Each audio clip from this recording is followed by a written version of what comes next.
Nous avons été déclenchés pour un violent feu industriel, donc dans un établissement sur la commune de La Chevrolière, un établissement qui fait du recyclage en fait de petits bidons de produits chimiques. Cet établissement donc a connu un sinistre important ce matin. Nous avons été appelés vers 9h30 à peu près pour un violent feu. Les flammes sortaient de la toiture du bâtiment d'environ 10 mètres et il y a un parc de stockage de produits extérieurs aussi qui a totalement été brûlé.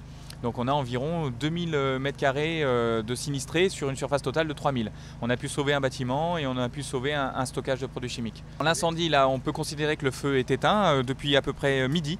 Nous avons passé notre message comme quoi le feu était éteint. Alors c'est-à-dire que même s'il reste toujours un petit peu de fumée, quand le feu est éteint, c'est qu'on est vraiment sur des actions où on finalise l'extinction sur des points chauds locaux.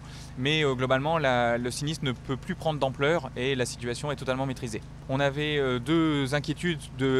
Premièrement, une pollution atmosphérique éventuelle et deuxièmement, une pollution aquatique. La pollution atmosphérique a rapidement été levée du fait des conditions météo qui sont particulièrement favorables parce que vous le constatez, il pleut de manière importante et ça pour diluer des fumées d'incendie c'est très intéressant. Et puis sur la pollution aquatique, nous avons fait des relevés de mesures et mettons en œuvre des mesures barrières pour éviter un risque de pollution environnementale, notamment pour éviter un rejet des eaux d'extinction dans le lac de Grandlieu. Pour l'instant, les données que nous avons sont très rassurantes, il n'y a aucun risque pour l'environnement. Le garde-pêche qui est présent sur place est totalement rassuré par rapport à l'évolution de la situation.